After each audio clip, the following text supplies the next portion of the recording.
شروع اللہ کا نام لے کر جو بڑا مہربان نہایت رحم والا ہے۔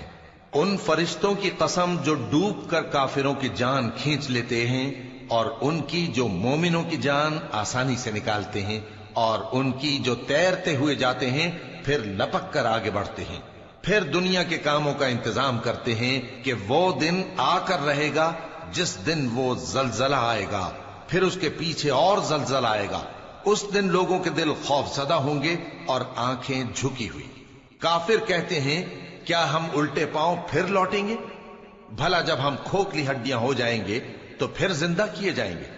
کہتے ہیں کہ یہ لوٹنا تو سراسر نقصان کا لوٹنا ہوگا۔ تو بس وہ ایک ڈانٹ ہوگی، اس وقت وہ سب میدان حشر میں آ جمع ہوں گے۔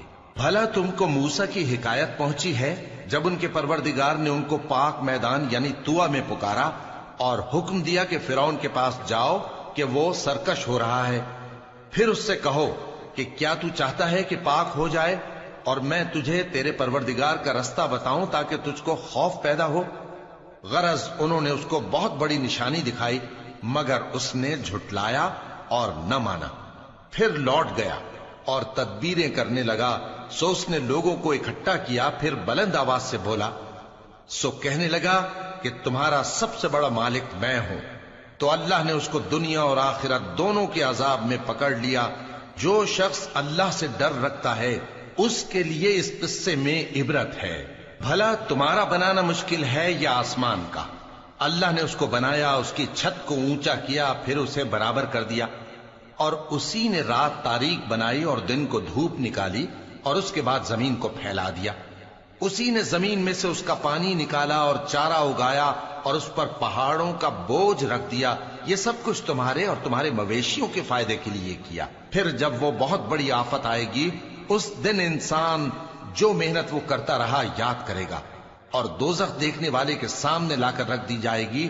اب جس نے سرکشی کی اور دنیا کی زندگی کو مقدم رکھا تو اس کا ٹھکانہ دوزخ ہی ہے، اور جو اپنے پروردگار کے سامنے کھڑے ہونے سے ڈرتا اور نفس کو بیجا خواہشوں سے روکتا رہا تو اس کا ٹھکانہ بہشت ہی ہے۔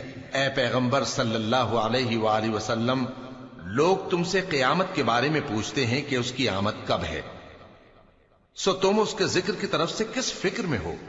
اس کا منتہا یعنی واقع ہونے کا وقت تمہارے پروردگار ہی کو معلوم ہے۔ جو شخص اس سے ڈر رکھتا ہے تم تو اسی کو ڈر سنانے والے ہو۔ جب وہ اس کو دیکھیں گے تو ایسا خیال کریں گے کہ گویا دنیا میں صرف ایک شام یا ایک صبح رہے۔